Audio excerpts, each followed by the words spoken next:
Welcome to True Revenge Scene. Please like, share, and subscribe. As my wife stepped out of the shower, I asked, "How long has this been going on?" She froze instantly.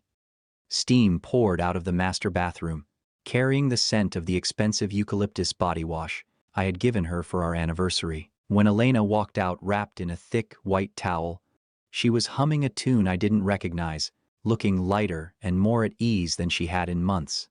But the second her eyes met mine, sitting in the dark bedroom with her second phone glowing in my hand, the melody died in her throat. "How long has this been going on, Elena?" I repeated, my voice cold and clinical, like the echo of a hospital hallway. She stopped mid-step, her hand halfway to her hair.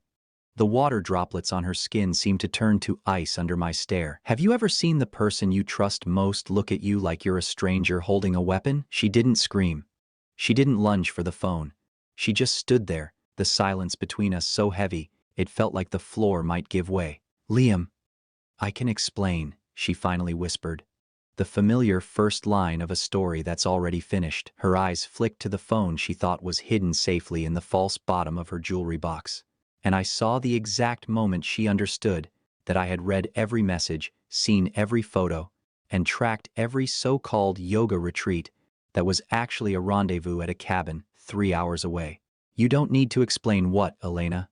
I've seen the what in high definition," I said, scrolling through messages where she described how suffocating our life together had become. "I want to know how long. I need to know exactly how many years of my life I've spent as the supporting character in your secret drama."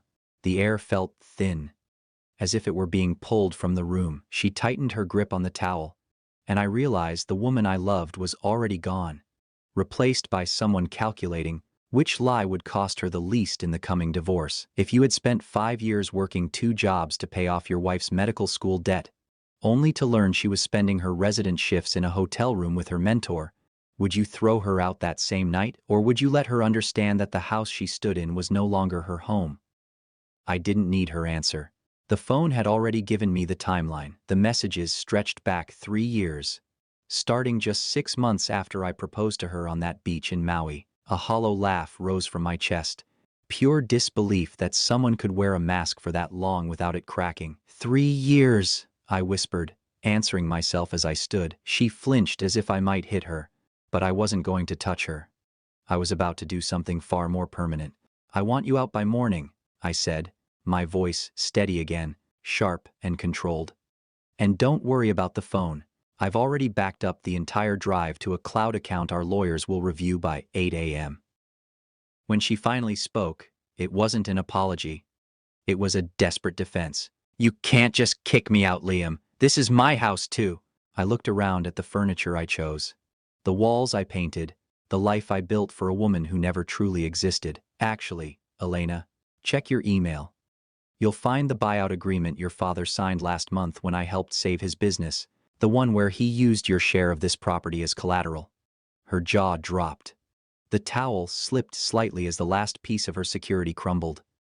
Morning came harsh and unforgiving, sunlight catching the dust motes drifting over the 3 suitcases she managed to pack before dawn. She sat at the kitchen island, holding a mug of coffee long gone cold, looking like a ghost in her own home. I stood by the window, watching the process server pull into the driveway.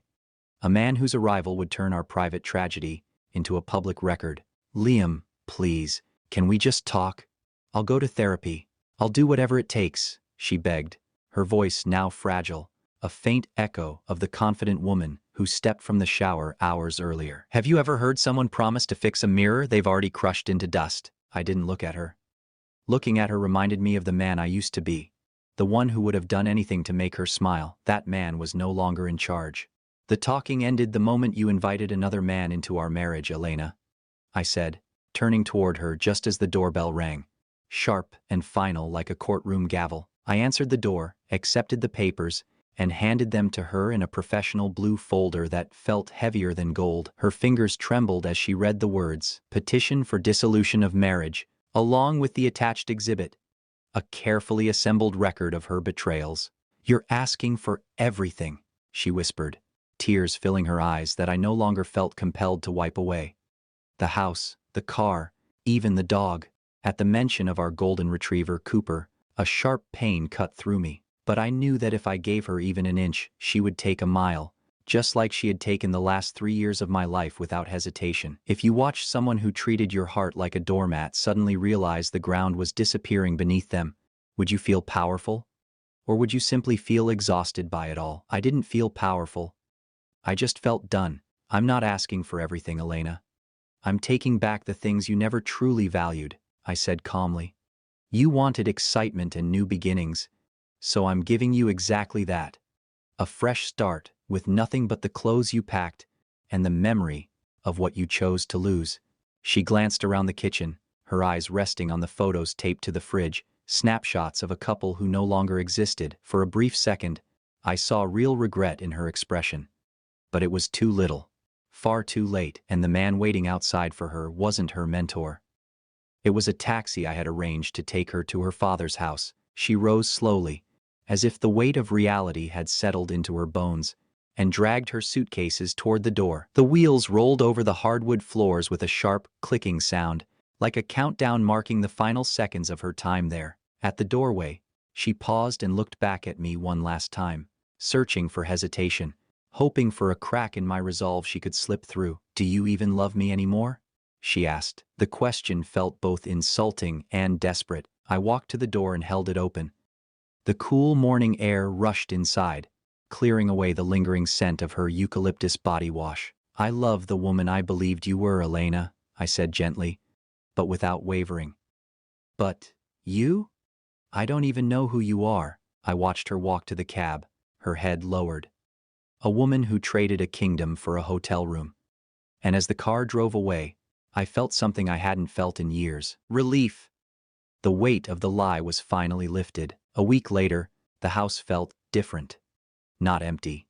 Just clean. The eucalyptus scent had faded, replaced by fresh paint and the simple coffee I preferred. Not the overpriced brand Elena insisted on buying. I sat on the back deck with Cooper, watching the sun dip behind the garden I finally had time to care for, when my phone buzzed with a message from an unknown number. It was a photo of a handwritten note from her father. He thanked me for the grace I had shown Elena despite everything, and said he was making sure she received the help she needed. Have you ever realized that sometimes the best way to help someone is to let them reach the bottom of the hole they dug themselves? I didn't respond, but I felt a sense of closure no courtroom could ever deliver. It was the quiet ending I had earned by walking through the fire. At work, I had been offered a promotion, one that required travel, something I could never accept when I was always home trying to fix a broken marriage. For the first time in 10 years, my future wasn't a compromise. It was a decision. I looked at Cooper chasing a tennis ball across the lawn, and understood that while I had lost a wife, I had found myself again. The evening silence didn't feel lonely. It felt peaceful, a quiet victory for a man who chose truth over comfort. I stood up, feeling strength in my body and clarity in my thoughts, knowing the real reward wasn't revenge. It was the wide, open life waiting just beyond the horizon. If you've ever rebuilt yourself from the ashes of betrayal, you know the new foundation is always stronger than the one that burned. I walked back inside, locked the door, and for the first time in 3 years, I slept through the entire night, without doubt clouding my mind. I was past it, I had survived it, and I was finally, truly okay. I'm curious. Where are you listening from today? Nearly 90% of our viewers still haven't subscribed. If you connected with this story of justice and new beginnings, tap that button. And don't miss our next video about a shocking Reddit story where a husband uncovers the truth about his cheating.